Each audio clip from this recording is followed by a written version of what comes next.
Fridge లో పెట్టిన mutton తింటున్నారా? మీరు ఫ్రిడ్జ్ లో దాచుకొని మరి ఆ మటన్ తినే ప్రయత్నం చేస్తున్నారా?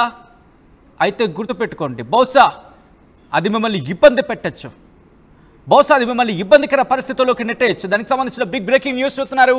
హైదరాబాద్ వనస్థలిపురంలో విషాదం నెలకొంది. ఫ్రిడ్జ్ లో పెట్టిన మటన్ తిని ఒకరు మృతి చెందారు, మరో 7గురికి తీవ్ర అస్వస్థకు గురయ్యారు. మరో 7గురు కూడా, దీంట్లో 2 పరిస్థితి విషమంగా ఉన్నట్టు తెలుస్తోంది. బోనాల పండుగకు మటన్ చికెన్ తెచ్చుకుంది ఓ కుటుంబం. ఫ్రిడ్జ్లో పెట్టిన ఆ మటన్ తిని వాంతులు అయ్యాయి, విరోచనాలు పట్టుకున్నాయి. దీంతో ఆ కుటుంబం హాస్పిటల్ పాలయ్యింది. ఆసుపత్రిలో చికిత్స పొందుతున్నారు బాధితులు. ఆ కుటుంబం ప్రస్తుతం ఇబ్బందికర వాతావరణానికి గురవుతోంది. మీరు చూడొచ్చు, ఆ కుటుంబం బోనాల సందర్భంగా ఎంత సందడిగా వాళ్ళు గడుపుంటారు. మటన్ తెచ్చుకొని వండుకొని తినుంటారు. ఆ తిన్న క్రమంలో కాస్త ఫ్రిడ్జ్లో పెట్టుంటారు. ఫ్రిడ్జ్లో పెట్టిన